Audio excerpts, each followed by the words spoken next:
Internet nie je len na konzumáciu, ale aj na tvorbu. Inšpirujte svojich študentov, aby sa stali aktívnymi online tvorcami. Takmer všetci používatelia internetu sú automaticky spoluautormi obsahu, už len tým, ako sa algoritmy učia z ich aktivít.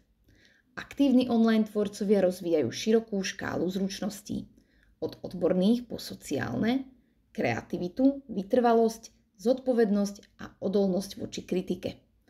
Na tvorbu obsahu stačí smartfón a bezplatné aplikácie.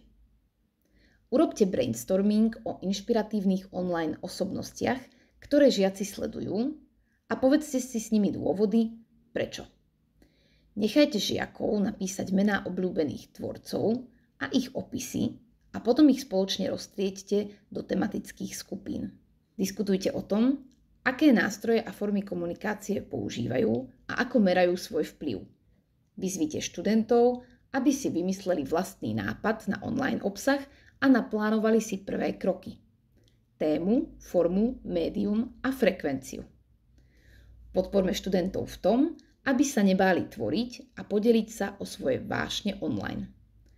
Ukážte im, že sú tiež schopní stať sa digitálnymi tvorcami, tak ako ľudia, ktorých sledujú na sociálnych sieťach. Každý niekde začínal. Ani najväčší online tvorcovia nevedeli na začiatku, ako ich cesta dopadne, ale rozhodli sa urobiť prvý krok. Vyskúšajte si to aj vy. Vytvorte si koncept svojho online výstupu. Nemusí byť dokonalý. Stačí nápad na tému, ktorá vás baví. Forma, názov alebo pracovný slogan. Kto je vaša cieľovka? Komu tým chceme niečo dať? A jedna veta, ktorou by ste to chceli predstaviť svetu. Nehodnotíme, nesúťažíme, len tvoríme. Aj najmenší nápad môže mať veľký dopad.